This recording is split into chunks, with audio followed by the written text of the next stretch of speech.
Oi, pessoal, tudo bem com vocês? Espero que sim. Hoje a gente finaliza nossa aula de ditadura militar. Eu tenho falado que eu acho que na aula passada eu falei que era as últimas aulas, né? Mas é que eu meio que estava esquecendo que eu ainda vou dar uma aula para vocês de América Latina no século XX. É que eu acho que eu estava tão focada em terminar o calendário de história propriamente do Brasil, porque querendo ou não, a América Espanhola e a América Latina é um negócio que fica na nossa matéria, mas né, de fato não é a história do Brasil.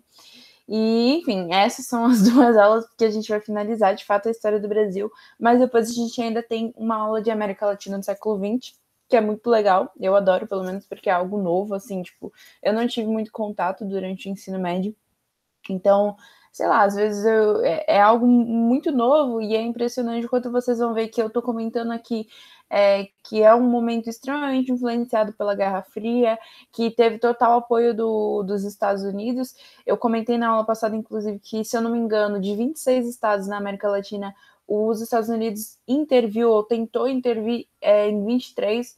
Então, é um período de intervenção desse país que, assim, apesar de não adotar aquela política imperialista, né, de colonização de outros lugares, ainda tem um sistema de intervenção que às vezes até, assim, é tão grave quanto. Mas, enfim, isso a gente vai comentar na próxima aula. Também tem, por exemplo, reforma agrária no México, porque tem uma revolução lá.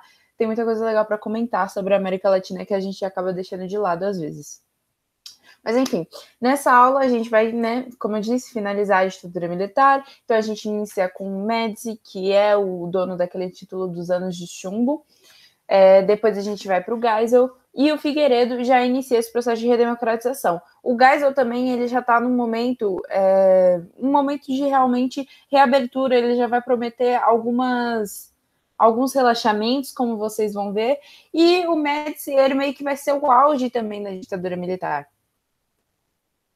Então, entrando no governo Médici, de fato, para vocês verem no slide, o governo dele vai iniciar em 69 e vai ir até 74. Vai ser um governo conhecido como governo dos anos de chumbo, pela representação realmente do auge da repressão. Então, vai ter um aumento da censura, prisões, torturas, desaparecimentos. Não só aumento, eu falo, mas como as coisas vão começar a se tornar costumeiras, né? Então, quando eles começaram lá atrás com esse tipo de coisa, com censura, prisões, torturas, etc., tudo tinha que ser feito de uma forma um pouco mais escondida, um pouco mais cautelosa, porque, obviamente, ninguém da população de início pegaria e falaria: eu apoio um governo que acomete essas coisas. E é nesse período em que, como eu falei, as coisas começam a se tornar mais costumeiras. Então, isso está começando a acontecer de uma forma muito comum e muito frequente até. E aí esse número de coisas vai aumentando conforme o tempo vai passando, porque realmente algo que faz parte da ditadura. Inclusive, não só vai ser algo assim do corpo militar que eles vão preparar para a população, como no final outras instituições vão acabar apoiando. Por exemplo, tem várias histórias de multinacionais, se eu não me engano, que criaram em São Paulo a operação, por exemplo, a Operação Bandeirante, que ficou conhecida como OBAN, que era programado para combinar coletas de informações, interrogatórios e operações de combate. E, tipo assim, essa OBAN, ela foi financiada, por exemplo, pela Ultragaz, pela Ford, pela Volkswagen, pela Supergel, Copersucar, que são marcas não, né? Empresas menos conhecidas mais que... Enfim, existia agora um certo apoio até que privado, né? Para a propagação da ditadura e do que significava a ditadura, né? Que não é nada mais, nada menos do que pura repressão. Não só, né, o aumento dessas coisas, a gente tem a eliminação das organizações da luta armada a partir de 76. Nossa, já vai ser praticamente extinta, basicamente porque, por exemplo, eu não sei se vou trocar data, gente, mas eu acho que o Carlos Marighella morre em 69 e o Carlos Lamarca morre em 71. Dois líderes que eu comentei com vocês na aula passada. Ou é o inverso, sabe? Eu não tenho certeza se eu tô confundindo Carlos Lamarca em 69. Não, eu tenho quase certeza que o Lamarca foi depois. Mas, enfim, um em 69 e outro em 71, são grandes líderes da oposição, muito importantes, que vão acabar sendo assassinados, e, obviamente, quando você mata a cabeça, já é um grande motivador para você acabar com o corpo. Então, como eu falei, a partir de 76, aquela reorganização da oposição que a gente estava comentando vai começar a ser extinguida e derrotada pela ditadura. Não só isso, surgem, por exemplo, em meio a esse período, surgem o DOPS, DOI, CODE, que são todas as instituições, né, organizadas, agências do governo, que servem basicamente para espionar, interrogar, enfim, ir atrás de qualquer oposição possível da ditadura, e que eram responsáveis, são as famosas máquinas de opressão da ditadura. Esses são os nomes que vocês vão ver mais por aí, de fato, mais frequentemente, porque essas são as organizações que o governo separou conforme o tempo foi passando para realmente cuidar dessa máquina de repressão que eu estou comentando com vocês.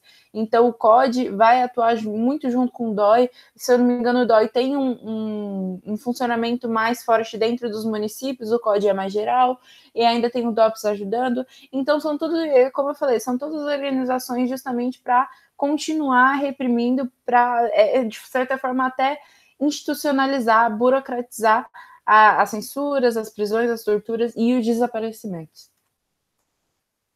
Mas não só isso, uma coisa que é deixado do governo de Médici, principalmente para as pessoas que de fato viveram a ditadura, é que não foi um governo tão ruim assim. Por mais que hoje em dia a gente saiba, né, qual a Comissão Nacional da Verdade, que eu vou comentar mais para frente, etc., a gente tenha mais acesso a dados estatísticos e históricos que mostram que esse governo foi um governo extremamente truculento, ainda assim a propaganda da época, ela refletia muita coisa boa e assim fortemente. Não só existia, né, surgiu o Conselho Nacional da Propaganda, que vai trazer o maior índice de popularidade daquele período para a ditadura, como vai surgir com essas frases, né? Então, Brasil, ame-o ou deixe-o, ninguém segura esse país. Serão frases para frente, Brasil. Serão frases muito famosas e que vai sendo rodado por aí. Não só, assim, a propaganda em si foi um momento, assim, acho que coincidentemente, que se deu muito bem, porque vai surgir o milagre brasileiro no sentido de que temos o milagre econômico brasileiro, então, meio que a economia, o Brasil, assim, do 40º e pouco PIB, vai subir para o 10º PIB do mundo, então vai ter um crescimento um crescimento econômico muito alto, de fato. A gente vai ter o tricampeonato do Brasil, então o Brasil vai ganhar a Copa do Mundo pela terceira vez em 1970, né, com o Pelé e tudo. A gente tem várias vitórias do Emerson Fittipaldi, do Éder Joffre, que um é um corredor da Fórmula 1 e o outro é um lutador de boxe, que são brasileiros e que vão trazer várias vitórias e, coincidentemente, consequentemente, mais fama para o Brasil, mais reconhecimento internacional, né? Principalmente em relação à Copa do Mundo de fato, né? Porque a gente está ganhando pela terceira vez, então vai começar a surgir essa coisa do Brasil ser muito bom no futebol. Então, tem fatores além da política, além da propaganda, que vão realmente promover essa ideia de que o Brasil está indo bem, de que o Brasil está ok, e é isso. Inclusive, também comentando com vocês sobre o apoio dos Estados Unidos em relação a esse momento, tem uma foto aí embaixo, que é essa daqui, que é uma foto, se eu não me engano, do Médici com o Nixon, que era o presidente da época dos Estados Unidos. Então, assim, é realmente uma relação com os Estados Unidos, assim, se afirmando o defensor das democracias e, né, o representante da maior democracia do mundo, mas que demora 15 anos para saber qual vai ser o próprio presidente. Enfim, eles prometem tudo isso, mas ao mesmo tempo eles estavam super do lado de ditadores e estava tudo ok para eles, desde que eles fossem capitalistas e eles seguissem essa ideologia estadunidense. Mas também, nesse momento, né, acho que na verdade, eu acho que o Plano Nacional de Desenvolvimento Econômico é um dos motivadores para o crescimento brasileiro econômico. A gente vai comentar do porquê esse crescimento tem algumas críticas, tem alguns poréns, né? Ele é um grande argumento de pessoas que defendem a ditadura, mas, como eu falei, a gente vai conversar mais um pouco. Nesse momento do governo Médici surge o primeiro Plano Nacional de Desenvolvimento Econômico, que antes a gente estava vendo o PAEG, que estava tentando meio que organizar as coisas, e agora eles tinham como objetivo o aumento da indústria, da agricultura e da ciência de fato, e eles queriam, de fato, também transformar o Brasil em uma potência. Quais são as características? O que eles vão promover? Eles vão promover uma enorme associação com o capital externo. Então, era mais ou menos aquilo que a gente conversou do governo JK, no sentido de que não me importa da onde vem o investidor, da onde vem o acionista, desde que a fábrica esteja no Brasil. É mais ou menos nesse sentido. Eles vão contar com muito financiamento de fora, realmente muita associação com capital externo, vão ver algumas multinacionais, todo esse tipo de coisa. É nessa hora que, por exemplo, o ABC começa a se fortificar muito, né, recebendo empresas multinacionais automobilísticas.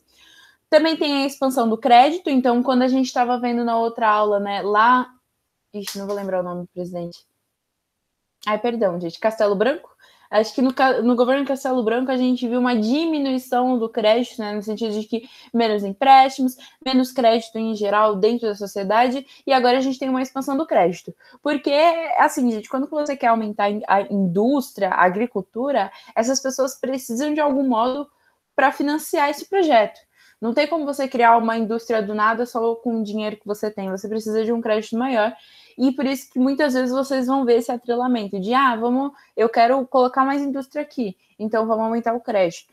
Tem essa relação, né? Acho que é meio intuitivo até. Também tem o crescimento do PIB, né? Então a gente vai ter um crescimento do PIB de 10% ao ano, que é um número muito grande, gente. Acho que normalmente a gente tem um crescimento do PIB de tipo 1, 2, 3% ao ano. Então esse crescimento de 10% realmente é um número bem legal. Como eu falei, o Brasil ele vai sair tipo, da 40ª posição para a 10ª posição em pouco tempo, e por causa disso também a gente vai ter uma menor inflação. Até então, nesse momento a gente tem uma diminuição da inflação. Não só isso, como eu estava comentando com vocês, vai surgir também o milagre econômico brasileiro, né, que é mais ou menos entre 1969 até 1973, com alguns poréns, que é aquilo que eu estava falando, vai ter um crescimento econômico muito bom para o Brasil, só que é importante que vocês entendam que existem consequências para isso, que, por exemplo, é o aumento da concentração de renda. Então, quando a gente fala do milagre econômico brasileiro, né, que é, como eu falei, é um argumento que é muito usado pelas pessoas que apoiam a ditadura, a gente fala de uma situação em que o resultado da produtividade do trabalho das pessoas, então, as pessoas que estavam trabalhando nas fábricas, o corpo proletariado não estava sendo recompensado. Quem estava sendo recompensado era a elite. Esse crescimento econômico, ele não se dividia para todas as pessoas do Brasil, ele se dividia para um grupo extremamente exclusivo e único. Quando a gente fala em concentração de renda, é exatamente isso. É a concentração da renda geral em um grupo de pessoas. Essa produtividade não está igual. Essa renda não está igual. Quando a gente fala, por exemplo, também de renda per capita, né? É quando a gente calcula a média da renda de cada pessoa dentro do Brasil. Se a gente fosse calcular a média, por exemplo, da classe média para a elite, para a classe alta, ia ser uma diferença gigantesca. Porque, como eu falei, quem estava ficando rico eram os ricos já. Então, os ricos só estavam ficando mais ricos e os pobres só estavam ou ficando mais pobres ou continuando do mesmo jeito. Esse crescimento econômico brasileiro, ele não se espalhou para toda a população. Ele ficou em só um grupo muito exclusivo. Tanto que tem uma frase, né, que o Médici costumava dizer na época, que é: o Brasil, o país está bem, o povo é que está mal. Num sentido muito louco, né, de que a gente pode separar povo de país, mas que de fato fazia sentido, porque o país realmente economicamente estava muito bem, mas o povo em geral não estava lucrando, não estava tirando nada de bom dessa situação. Além disso, a gente tem aumento da dívida externa, então teve uma associação do capital externa, eles provavelmente conseguiram mais empréstimos por parte dos Estados Unidos, da FMI, então realmente com um crescimento maior, com um investimento maior, estava tudo ok, só que também, em consequência, teve um aumento da dívida externa. Também teve o arroz salarial. Então, a gente comentou já na aula passada do que era o arroz salarial. Ele basicamente significa uma falta de evolução, acho que desenvolvimento propriamente do salário, no sentido de que, beleza, por exemplo, a inflação diminuiu nesse momento, mas o salário não estava sendo atualizado conforme ele deve ser atualizado. Porque eu expliquei já isso na aula passada para vocês, mas assim, o seu salário não consegue mais manter um estilo de vida suficiente se ele não se ajusta à inflação, se ele não se ajusta ao preço das coisas. Então, é mais uma vez, acho que isso também já é mais um símbolo da concentração de renda, né? Porque o salário, né, a grana, a renda das pessoas mais ricas estavam ficando bem maiores, né? Elas estavam tendo crescimento econômico de fato, mas as pessoas que trabalhavam, as pessoas que produziam, né, as coisas que eles iam vender, etc., as pessoas que trabalhavam na indústria, na agricultura, até na ciência, elas não iam ser devidamente compensadas porque o salário delas estavam parados. Nesse período também surgem as obras faraônicas. As obras faraônicas, gente, elas surgem mais ou menos agora no Médici, mas elas vão rolar no governo Geisel, no governo Figueiredo, eu acho que até, e são, assim, realmente projetos que a gente chama de faraônicos porque são projetos gigantescos e que demandam uma puta de uma grana. É realmente uma boa quantidade de grana. Inclusive, a rodovia Transamazônica, que era para ter, tipo, cerca de 4.900 quilômetros, conseguiu ter 4.200 no final. Ela é uma rodovia gigantesca, assim, que atravessava, de fato, a Amazônia. E, assim, não só destruiu inúmeras vidas indígenas, moveu 1 milhão de pessoas daquele local, matou milhares de indígenas para que eles pudessem construir essa rodovia naquele espaço. Gastou uma puta de uma grana. Eu tinha deixado aqui anotado no livro, mas eu acho que eu não vou achar mais. Enfim, a rodovia amazônica, assim, ela trouxe um grande trabalho, eu falei para vocês, de 4.900, só conseguiram fazer 4.200. Não só isso, tem algumas áreas da rodovia que até hoje são intransitáveis por causa de enchentes, de... Ah, esqueci o nome da coisa. Mas quando a casa cai lá do morro e... Ai, perdão, gente, esqueci o nome. Mas, enfim, tem várias partes da rodovia que hoje são intransitáveis por várias questões geográficas de mal construção. Teve, assim, uma consequência extremamente fatal para indígenas. Como eu falei, eles acabaram assassinando milhares de indígenas. Inclusive, assim, gente, durante a ditadura vai existir um plano genocida contra os indígenas, que eu acho que eu vou deixar para comentar um pouco mais depois, que, assim, é surreal.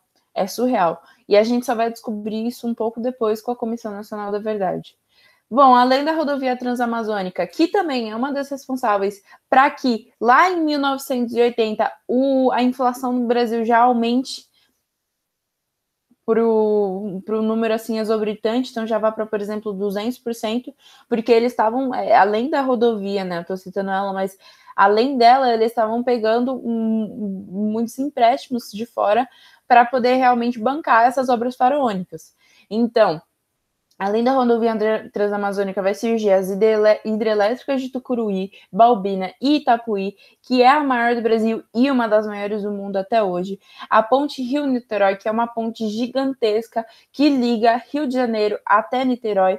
E, assim, é uma ponte que, por exemplo, teve que perfurar as camadas do oceano. Então, imaginem o trabalho e a grana que isso demanda. As usinas nucleares de Angra, por exemplo, que são, basicamente, usinas nucleares são uma forma de ganhar energia nuclear e que na época era um pouco mais popular, né? Não tinha dado nada de errado em Chernobyl, acho que ainda, e tinha várias na Alemanha e tal. Então, assim, o Brasil vai chegar a investir em 3 usinas nucleares em Angra. A Angra 1, a Angra 2 e a Angra 3, sem autonomia nenhuma, sem originalidade nenhuma. É Angra 1, Angra 2, Angra 3. Mas depois disso a gente entra no governo Geisel. O Geisel ele vai assumir poder em 74, nesse contexto de crise do petróleo. Então é importante dizer que logo lá, acho que logo para 70 mesmo, vai surgir a crise do petróleo, a primeira crise do petróleo, e assim a da economia nacional, porque o Brasil ele realmente usava cerca de 80% do petróleo de fora. E é nesse momento que a OPEP, a Organização dos Países Exportadores de Petróleo, eles vão aumentar, acho que, sei lá, o preço do petróleo em, tipo, 300%. E isso vai ficar muito mais caro para as pessoas comprarem e vai surgir, de fato, essa crise do petróleo que a gente está comentando. É nesse governo também que surge aquela proposta de uma abertura lenta, gradual e segura em direção à retomada da democracia e suas liberdades políticas. E ele ainda tenta implementar um sistema, uma condição de sístole e diástole, que é mais ligado à biologia, e eu sou horrível em biologia, eu não sirvo para nada além de humanas, Mas espero que vocês já tenham tido isso com o FECampus. Mas basicamente sístole é, né, a contração, que é a saída de sangue para os vasos, e a diástole é o relaxamento, entrada de sangue no coração.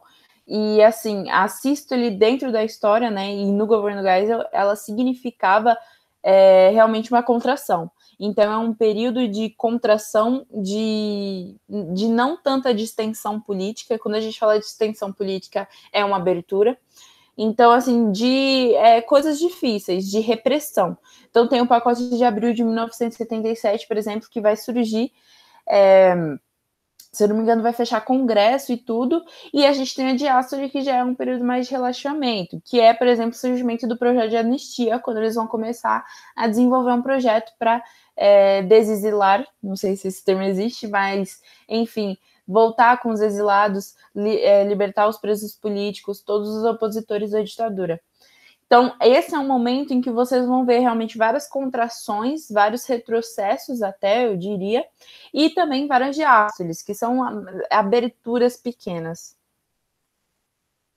Então, vamos falar um pouquinho da economia política. Contexto econômico. A gente vai ter, né, a crise mundial do petróleo de 1973, onde o preço do barril aumenta 300%, como eu comentei com vocês. No Brasil, 80% do petróleo era importado, então vai rolar um aumento da inflação, como eu falei, né? Logo após esse milagre econômico brasileiro, as coisas já voltam ao normal, né? A inflação já cresce absurdamente, e não só isso, um aumento de dívida externa, né? Porque agora as coisas vão ficar muito mais caras. O petróleo tem muita influência em como as coisas vão acontecer, gente. Então, é como a gente transporta as coisas, é como a gente produz as coisas, porque o petróleo é energia também. Enfim. Não só isso, a gente tem, num contexto econômico, o surgimento do segundo Plano Nacional de Desenvolvimento Econômico.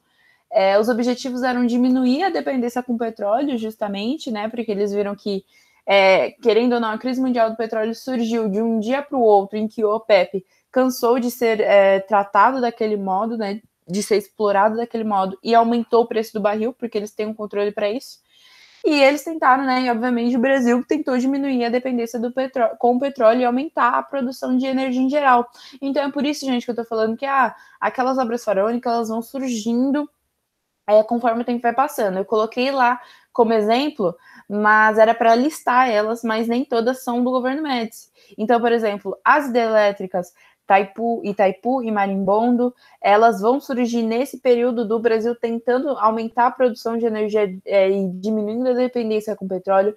O acordo de cooperação nuclear Brasil e Alemanha, por exemplo, é a inspiração para as usinas nucleares de Angra, que é, como eu falei, né, a Alemanha estava surgindo e tentando propagar esse uso de energia nuclear, e o Brasil vai firmar esse acordo de cooperação nuclear. E também tem a campanha pró-álcool, o subsídio pró-álcool, que era realmente uma iniciativa de subsidiar a produção de cana-de-açúcar no Brasil, que hoje em dia até é uma das principais produções, e assim, a cana-de-açúcar, ela consegue produzir álcool, consegue produzir etanol, que já é uma grande fonte de energia e muito menos agressiva ao meio ambiente do que o petróleo. Mas eu esqueci o nome. Ai, gente, sou tão ruim. Eu, assim, saí do vestibular, perdi tudo. Mas tem tipo de energia que é renovável e tem energia que é não renovável, né? O petróleo é uma não renovável e a cana-de-açúcar, o etanol, é justamente uma energia renovável, porque é só você plantar a cana-de-açúcar e reproduzir.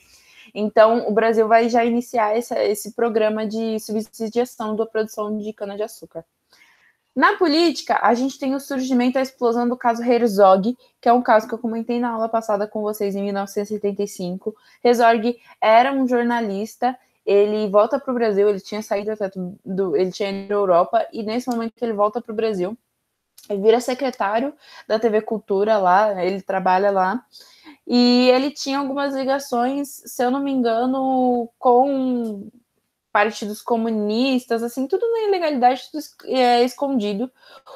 A ditadura ficou com essa suposição de que ele tinha essa ligação, chamaram ele para um interrogatório, ele mais um jornalista. Esse outro jornalista conta até hoje que só lembra dele sendo arrastado para uma prisão, e no outro dia o que se sabe é que saiu uma foto dele falando num jornal, falando que ele tinha se enforcado e tinha se suicidado. Só que a gente vê aqui nessa foto, tá tampando, mas eu já acho que vai sair já, que ele estava ajoelhado. Então, como que alguém se suicida né, através de corda e tal, como é que vai sufocar a pessoa se ela não pulou de nada, entende? E isso, assim, foi um caos gigantesco, porque saiu no jornal, assim, na primeira página, na capa, e todo mundo ficou, mano, olha o que os caras estão fazendo para nos enganar. Olha o nível de censura disso. Olha o nível de tortura disso, sabe? Matar alguém, e assim, ele era casado e tudo, você matar alguém porque ele era jornalista, porque ele era opositor da ditadura, de certa forma, e ainda assim enganar a gente, falar que eles foram suicidados e colocar na capa.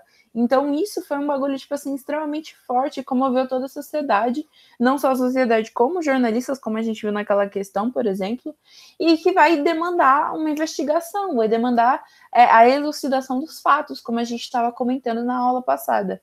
E, assim, realmente, como eu falei, vai comover a população. O jornalista, hoje em dia, ele confessa que, assim, ele foi chamado do nada para tirar a foto e nem sabe se de fato isso aconteceu.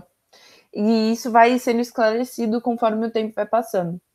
Mas, além disso, a gente tem a vitória da oposição, né, com as eleições legislativas, então eles vão poder agora se candidatar para formar uma nova Câmara, em 1974. Só que, ó, esse é um exemplo de relaxamento, que eu acho que é a diástole. E a Lei Falcão é um exemplo de contração, porque é a sístole. Porque, ao mesmo tempo que eles conseguiram as eleições legislativas, a Lei Falcão, ela é uma lei que vai meio que censurar as campanhas eleitorais a favor da ditadura. Então, o tempo de campanha eleitoral da oposição vai ser cortado. As pessoas não podem mais se apresentar. É literalmente um narrador falando na TV. Ah, Boulos, 50, PSOL, próximo. Então, o Boulos propriamente não poderia ir lá falar, transmitir a imagem, transmitir o que ele queria falar de fato. Isso foi realmente um projeto de censura para que exista uma campanha eleitoral que favoreça de fato o partido da ditadura, o partido da Arena, para que, né, não houvesse uma maioridade da oposição na Câmara Legislativa. E esse, ó, igual, é legal que vocês vejam isso. Esse é um grande exemplo de sístole e diástole. A gente tem algo legal vindo, mas a gente também tem uma extrema contraposição. E como eu comentei de exemplo no outro slide, a gente também tem o pacote de abril como exemplo de contração, que rola em 1977, que é uma reação do governo às conquistas eleitorais da oposição. Então, eles estão vendo que a oposição está conseguindo ganhar um espaço maior dentro da política, e aí eles vão fazer um fechamento temporário do Congresso. Eles vão surgir com o conceito de senadores biônicos, com uma eleição indireta de 1/3 dos senadores. Então, 1/3 do total de senadores seriam eleitos indiretamente. E eles vão ter um aumento do mandato presidencial para 6 anos. Então, agora um presidente, caso ele fosse indicado, né, por esses ditadores, ele duraria 6 anos no cargo. Aí, por exemplo, pacote de abril, a gente está comentando como um símbolo de contração. Relaxamento, a gente tem a revogação do AI-5 de 1978, através da emenda constitucional número 11. Então, a emenda constitucional número 11, ela trazia o fim das cassações e recessos do Congresso. Então, agora eles não poderiam cassar mandatos, eles não poderiam, tipo, fechar o Congresso, recessar. Ai, perdão, sou horrível em tudo. Enfim, eles não poderiam fechar o Congresso, diminuição da censura, então não seria tão ilimitada quanto era, volta do habeas corpus, então eu expliquei esse direito político, jurídico também tão importante, né, que defende o direito de ir e vir, e também meio que permite, né, e que vai trazer como consequência as greves de operários no ABC, que eu estava comentando com vocês, que vai ter uma grande expansão nesse período, e eles vão começar a demandar por vários direitos, etc. O sindicato dos metalúrgicos do ABC assim vai se popularizar muito. O Lula, ele vai ser o presidente desse sindicato. A Dilma vai participar. Inclusive, é por isso que tanto Dilma quanto Lula vão ser presos nessa época, porque eles eram grevistas, porque eles eram operários no ABC. A Dilma, inclusive, é torturada e já contou várias coisas sobre isso. E é nesse período que surge essa greve de operários no ABC. Aí, só um minutinho para ver minha água.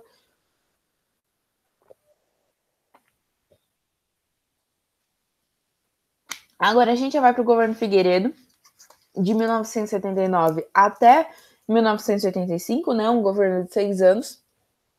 E a gente fala de economia com o Plano Nacional de Desenvolvimento Econômico número 3.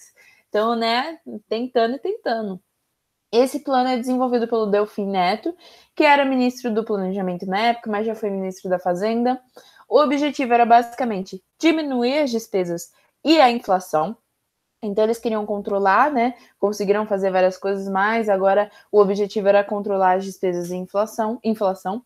Só que vai surgir um fracasso, porque vai surgir uma nova crise mundial do petróleo com a Revolução Iraniana de 1979. Então, novamente, eles vão passar por um contexto de inflação maior. Com o aumento da dívida externa, porque, como eu falei, o petróleo e era praticamente uma moeda, ele influencia muito no preço das coisas, e por isso ele vai aumentar, consequentemente, a dívida e vai aumentar a inflação. É nesse período, assim, que a inflação vai começar a chegar a 200%. Também a gente tem um período de reabertura, né, com a lei da anistia. Naquele período que a gente estava comentando, já vai surgir o projeto. Então, eles vão começar a desenvolver, estudar como que eles podem formar e redigir a lei da anistia. A lei da anistia de 1979, ela vai surgir como uma anistia ampla, geral e restrita. E isso tem um lado negativo, porque ele vai atingir tanto os crimes realizados por militares e figuras próximas ao regime, mas também aos opositores da ditadura. Essa lei da anistia vai insatisfazer muita gente das Forças Armadas, de fato, tanto que eles vão jogar, né, enviar uma carta-bomba na sede da OAB, que vai acabar matando a secretária Lígia, ela que vai abrir a carta e, assim, infelizmente vai morrer e vai destruir a sala dela, de fato. E não só vai rolar o atentado do Rio Centro, que ia rolar um comício de oposição à ditadura lá no Rio Centro, um lugar do Rio de Janeiro, e estavam tentando meio que fazer esse mesmo esquema de colocar uma bomba lá, acho que, se eu não me engano, num carro, neste comício. Não conseguiram fazer de fato, porque foi um atentado, só que ainda assim já mostra uma grande insatisfação do corpo militar, capaz de matar, assassinar pessoas só por causa dessa lei da anistia. Só que ao mesmo tempo que essa lei da anistia é uma conquista, para muita gente foi exilada, por exemplo, eu coloquei na foto ao canto, a primeira foto do canto direito superior, que é uma foto do Gilberto Gil com Caetano Veloso lá nos Estados Unidos, porque assim, muitos artistas vão ser exilados, não só eles, acho que a Rita Lee também vai ser, Oscar Niemeyer vai ser exilado, vários presos políticos, né? Como a gente já está comentando, várias censuras. E a lei da anistia, ela garantia esse direito desses brasileiros de voltar para o país, de serem soltos e tudo. Mas a lei da anistia, ela é como ela é. Ela é ampla, geral e restrita. Então, quando a gente fala irrestrita, a gente fala que os militares que realizaram inúmeras torturas em todo esse período de 20 anos, que mataram essas pessoas, que causaram o desaparecimento de pais, mães de família, todas essas pessoas extremamente, né, horríveis, elas vão ser anistiadas também. Eles vão ser anistiados e eles não vão ser julgados. O que é, assim, extremamente forte. Porque, por causa disso, na época, ninguém vai ir atrás da ditadura, porque não tem como você prender esses militares que mataram, assassinaram pessoas, torturaram pessoas. E a Comissão Nacional da Verdade vai surgir em 2014 com o governo Dilma, que ela vai assinar essa lei, para ir atrás um pouco. Acho que é até a hora de comentar do negócio dos indígenas, mas é basicamente para tentar ir um pouco de saber o que aconteceu na ditadura. De, assim, porque a gente tem essas coisas que eu estou conversando com vocês e que rolaram na época, o caso Herzog, por exemplo, mas isso era um de milhares, e isso não era divulgado. Tem relatórios que foram queimados, foram escondidos, justamente para ninguém saber de fato o que aconteceu nesse período da ditadura. E a Comissão Nacional da Verdade vai ir atrás disso, vai descobrir várias coisas, como esse atentado dos indígenas, né? Tem um cara chamado Jader de Figueiredo Correia, que foi um procurador-geral, faz o relatório Figueiredo, e assim, ele vai fazer meio que um relatório em relação aos crimes da ditadura contra as populações indígenas. Então, assim, esse relatório ele vai ser produzido pelo próprio Estado em 1967, vai desaparecer por 44 anos sob a alegação oficial de que havia sido destruído num incêndio, e ele vai ser encontrado intacto em 2013 com 5.000 páginas e 29 tomos, das 7.000 páginas e 30 tomos que constavam da versão original. Então tem 5.000 páginas, só que existiam 7.000. Mas enfim, o resultado é estarrecedor: matança de tribos inteiras, torturas e toda sorte de crueldade foram cometidas contra indígenas brasileiros por proprietários de terras e agentes do Estado. Figueiredo fez um trabalho de apuração notável, incluiu relatos de dezenas de testemunhas, apresentou centenas de documentos e identificou cada uma das violações que encontrou: assassinatos, prostituição de índias, sevícias, trabalho escravo, apropriação e desvio de recursos do patrimônio indígena.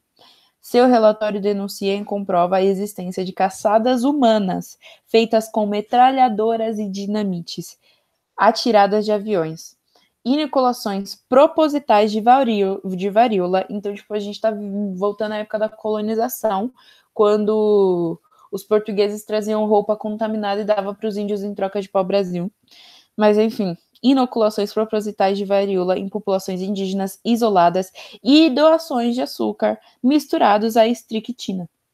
Os índios estavam posicionados entre os militares, e a realização do projeto estratégico de ocupação do território brasileiro, concebido pelo IPES e pela ESG, que eu falei que eram instituições apoiadoras da ditadura, pagaram um preço alto demais por isso, os indígenas. Então, assim, é extremamente forte o quanto as coisas foram descobertas, né? Inclusive, esse relatório ele existia desde 1967, mas só foi descoberto, por exemplo, em 2013. Então, tem muita coisa ainda que está sendo descoberta e concluída.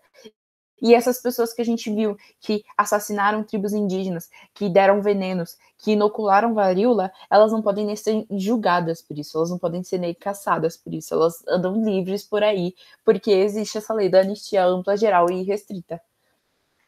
Mas seguindo, a gente tem a reforma partidária de 1979, com o fim do bipartidarismo. Então, a gente tem a volta e o surgimento de novos partidos. A gente tem o PDS, que a gente já conhecia, PFL, que, se eu não me engano, é novo, PMDB, que é basicamente uma reestruturação do MDB, né, que era o partido do Sim, PTB, Partido Trabalhista Brasileiro, a gente também já conhecia, PDT, Partido Democrático Trabalhista, e o PT, Partido dos Trabalhadores, né? Também surgem as eleições diretas para governador em 1982, com a vitória da oposição, porque é um resultado da vitória da oposição em conseguir as eleições diretas, e as extinções também dos senadores biônicos. Então, agora aquele 1/3 de senadores eleitos indiretamente estava cancelado. Aí a gente surge com os movimentos, né, extremamente fortes, que é basicamente a Direta Já. Ela vai ter um caminho que vai surgir em 1983, mais até 1984, que é um movimento em que, em janeiro de 1984, cerca de 300 mil pessoas se reuniram na Praça da Sé, em São Paulo. 3 meses depois, 1 milhão de cidadãos tomou o Rio de Janeiro, e algumas semanas depois, cerca de 1.700.000 pessoas se mobilizaram em São Paulo. Então foi um movimento extremamente grande e que era motivado pela emenda Dante de Oliveira. Essa emenda Dante de Oliveira era justamente uma emenda criada pelo deputado Dante de Oliveira, que propunha eleições diretas para presidente. Então, agora uma eleição direta, em que o povo pudesse votar, todo mundo pudesse votar no seu próprio presidente. Ela, infelizmente, é derrotada no Congresso, que vai trazer uma grande frustração popular, porque, de fato, essa emenda Dante de Oliveira vai ser o que vai motivar as diretas já. E a gente está falando, assim, de 1.700.000 pessoas saindo às ruas, se posicionando diretamente contra a ditadura, querendo ou não, né? Porque as eleições diretas é uma ameaça gigantesca para a ditadura. E, infelizmente, ela vai ser derrotada no Congresso, que vai trazer realmente uma frustração popular. Mas, em 1985, ocorre a eleição indireta para presidente, com uma vitória da Aliança Democrática. Então, então a oposição à ditadura vai ganhar, que é uma aliança do PFL com o PMDB. Nisso, eles indicavam o Tancredo Neves e o José Sarney, né, como presidente, respectivamente vice. E o Tancredo Neves vai ganhar, né? O Tancredo estava há tanto tempo na política, ele vai ser o ministro do Vargas, né, no último governo de Vargas, ele vai ser o primeiro-ministro, enfim, ele vai se candidatar bastante, vai tentar participar da política bastante, e nesse momento ele finalmente consegue ser presidente. O José Sarney fica de vice, só que em 21 de abril de 1985, o Tancredo Neves morre antes mesmo de poder tomar posse do cargo de presidente. E, enfim, por inúmeras razões, ainda bem que o Exército Militar não vai tentar intervir nisso, como tentou intervir no governo de Jânio, e, enfim, quando ele renuncia, ou quando Vargas se suicida, enfim. O presidente eles vão conseguir nomear o presidente José Sarney, que era o vice, e agora vai se tornar presidente. E é assim que inicia o nosso governo civil com o presidente José Sarney. Agora vamos para as questõezinhas. Enem, né? Que eu comentei que Enem adora, ditadura militar. Tem uma charge escrita pelo Ziraldo. Eu adoro Ziraldo. Mas enfim, a mulher, né, provavelmente lendo o jornal, comenta: só este ano já entraram no país 3 bilhões de dólares. O pagamento começa a ser feito daqui a 10 anos. Aí o pai, acho que dessa criança, né, ele pega e coloca na mão do filho, tadinho, né? Porque querendo ou não, 10 anos é igual a minha tia, que me zoa tanto que fala, tadinho, não vai ter aposentadoria. É esse tipo de coisa. E, enfim, a questão fala, no período de 1964 a 1985, a estratégia do regime militar abordada na charge foi caracterizada pela... Então, ele está perguntando qual é a estratégia do regime militar. A. Priorização da segurança nacional.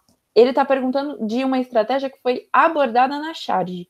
Priorização da segurança nacional é muito questionável, né? Porque o que é segurança nacional? Torturar, prender, assassinar pessoas? Não sabemos. Mas, além disso, não é isso que está sendo abordado na charge. A charge fala de uma mulher que está comentando que vai entrar 3 bilhões de dólares e o pagamento vai ser feito daqui a 10 anos. Então, eu já falo que a resposta correta é a B, porque é a captação de financiamento estrangeiros, como eu estava, de financiamentos estrangeiros, estava comentando com você que vai rolar uma associação com capital externo e, portanto, uma dívida, né, um empréstimo maior. É a B. A C fala execução de cortes nos gastos públicos, em nenhum momento isso vai ser uma propaganda nem divulgado, e assim, tem muita coisa que pode ter acontecido do governo que a gente não sabe, porque, como eu falei, são relatórios que muita gente alega que foi perdido, foi queimado, mas que às vezes só está escondido. E assim, isso não é algo aplicado, comentado durante esse período. Não houve execução de cortes nos gastos públicos, pelo que a gente saiba, né? D. Nacionalização de empresas nacionais. Também não, né? Porque a gente está comentando de associação com o capital externo. E se houvesse nacionalização de empresas multinacionais, os Estados Unidos teriam intervido, teria entrado nessa ditadura. E E. Promoção de políticas de distribuição de renda. Piada, né? A gente está falando de um governo que durante anos apoiou o arrocho salarial, não queria nem aumentar o salário, que era direito deles. Imagina iniciar políticas de distribuição de renda. Outra questão também do Enem 2018 é uma carta do Renfil, é um cartunista, Henrique de Souza Filho, muito importante, e que vai ser um grande opositor da ditadura nesse momento. Quando a gente fala de pessoas do entretenimento, da cultura, que foram contra a ditadura, o Renfil é de fato um grande nome. Mas enfim, tem essa carta, né? São Paulo, 10 de janeiro de 1979. Exímio senhor presidente Ernesto Geisel, considerando as instruções dadas por, acho que Vossa Senhoria, eu acho, Mas, enfim, Vossa Senhoria, de que sejam negados os passaportes aos senhores Francisco Julião, Miguel Arraes, Leonel Brizola, Luiz Prestes, Paulo Schilling, Gregório Bezerra, Márcio Moreira Alves e Paulo Freire, considerando que desde que nasci me identifico plenamente com a pele, a cor dos cabelos, a cultura, o sorriso, as aspirações, a história e o sangue destes 8 senhores, considerando tudo isto, por imperativo de minha consciência, venho por meio desta devolver o passaporte que, negado a eles, me foi concedido pelos órgãos competentes de seu governo. No referido contexto histórico, a manifestação do cartunista Renfield expressava uma crítica a ou ao. Então, esse texto ele fala de pessoas que tiveram seus passaportes negados, como Francisco Julião, enfim, são pessoas que, se vocês, eu acho que dá para supor, ou acho que nem precisa resolver a questão sabendo disso, mas são pessoas opositoras à ditadura. A gente tem o Leonel Brizola, por exemplo, que era cunhado do Jango, então, assim, não tem como ele ter apoiado. Não tem, não, né? Mas, assim, ele não era um grande apoiador da ditadura, inclusive, ele, né, foi um dos caras que tentou manter o governo de Jango. A gente tem Paulo Freire, por exemplo, então, ó, outro nome gigantesco que, assim, foi opositor da ditadura. E ele faz uma crítica, ele fala, pô, ó, por imperativo de minha consciência, eu vou devolver o meu passaporte, porque se você tá negando a eles, que são, assim, aspirações, a história, o sangue dos 8 senhores, me identifico muito, eu não preciso ter também. E ele pergunta, né? Qual que é essa crítica? Censura moral das produções culturais. Não é isso que ele abrange no texto, eu acho, né? Tanto que ele está falando de passaporte. Ele poderia fazer um texto falando realmente da censura que tem. E nem é uma censura moral, né? É uma censura fatídica, concisa. A resposta certa é a B também, que é o limite do processo de distensão política. Porque enquanto o passaporte dele estava sendo liberado e tudo, o passaporte de certas pessoas que eram maiores ameaças à ditadura, como o Leonel Brizola, como Paulo Freire, Márcio Moreira Alves, aquele deputado que a gente estava comentando. Então, assim, essas pessoas também já não eram um direito igual. Distensão política, eu falei lá no início, é uma abertura política. Então, esse processo de abertura, ele não era completo. Ele tinha um limite, né? Que era aquele limite de sístoles e diástoles. Tinha um relaxamento, tinham coisas ok, mas também tinham contrações. A C, interferência militar de países estrangeiros. Não houve interferência militar de países estrangeiros em momento nenhum. Houve algumas vezes alguma repercussão nacional. Então, tem pessoas que ficaram comovidas por certas situações que ocorreram no Brasil. Então, tem artistas que se mobilizaram contra a ditadura, mas nada de interferência militar, até porque os Estados Unidos, propriamente, estava lá apoiando o Brasil. D, representação social das agremiações partidárias. Em momento nenhum ele fala de partido, ele fala de pessoas que inspiram, que ele se identifica e que foram negados os passaportes, que é, assim, basicamente a negação de um direito, querendo ou não. Todo mundo, como cidadão brasileiro, tem direito a um passaporte, e aí já tem a negação, então ele não fala de representação social das agremiações partidárias, e impedimento de eleições às assembleias estaduais. Também não é o comentado no texto dele, ele não fala o Brizola não está podendo se candidatar, talvez não pudesse mesmo, mas ainda assim ele estava falando de um dos direitos mais básicos, que era o direito ao passaporte, e que todos deviam ter, e que, né, como a gente pode ver, existe um limite para essa distensão política que vocês estão comentando, que é a B. É isso, gente, muito obrigada. Eu deixo aqui os links novamente do discurso do Márcio Moreira Alves, do site das Memórias da Ditadura, porque tudo que vocês quiserem saber sobre, se vocês têm alguma curiosidade em tal área, ou quer saber mais mesmo, esse site está bem completo. O livro da Lilia Schwartz também tem bastante coisa. E eu vou deixar também o link do Forms, porque eu comentei na aula passada que é muito importante que vocês respondam, para eu saber como é que vocês estão procurando, se vocês querem uma aula mais cansativa, pô, tô com energia para revisão, ou vocês querem uma acalmada, uma paradinha, etc. Se vocês topam aulas com plantonista, se vocês têm dúvida em algo e quer, putz, Camila, eu preciso que você volte nessa aula, porque não está muito claro, por exemplo, se Vargas não ficou claro, é uma coisa que cai bastante. Enfim, respondam, por favor, vai ser de uma grande ajuda para mim. Agora, né, finalizando as aulas, a gente só tem mais uma. Eu vou deixar novamente minhas redes sociais, minha rede social, que eu só deixei o Facebook. Mas enfim, se vocês quiserem me adicionar no Facebook, podem me adicionar. O Messenger não é muito ativo assim, eu demoro um pouco para ver lá. O WhatsApp também podem me chamar.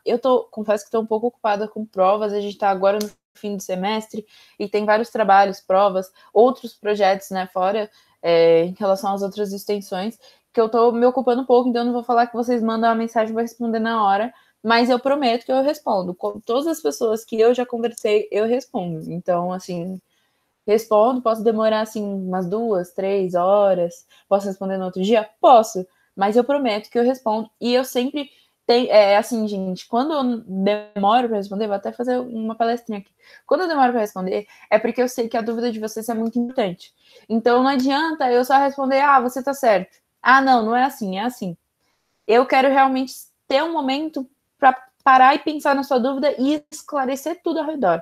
É assim, pelo menos é isso que eu tento com as pessoas que eu conversei, sabe? E quem me chama, eu posso até demorar, mas quando eu demoro, eu mando áudio de 10 minutos, explicando tudo certinho, revendo tudo e perguntando, se tem mais alguma dúvida? Se não tem, por favor, vamos continuar conversando, entende? Então eu só quero achar sempre um tempo legal para me dedicar bem a vocês. E é isso, vou agradecer também já pela atenção, por todos esses meses, peço perdão pelos erros, pelas correções no meio da aula e etc. Essa dicção ruim, eu tô tentando melhorar, foi meu primeiro ano dando aula, então, tipo, espero que eu possa melhorar. E, assim, vocês foram maravilhosos. Mas é isso, gente. Obrigada. Próxima aula, última aula, América Latina no século XX. Acho que vai ser a aula mais difícil de preparar na minha vida. Mas é isso, gente. Tchau.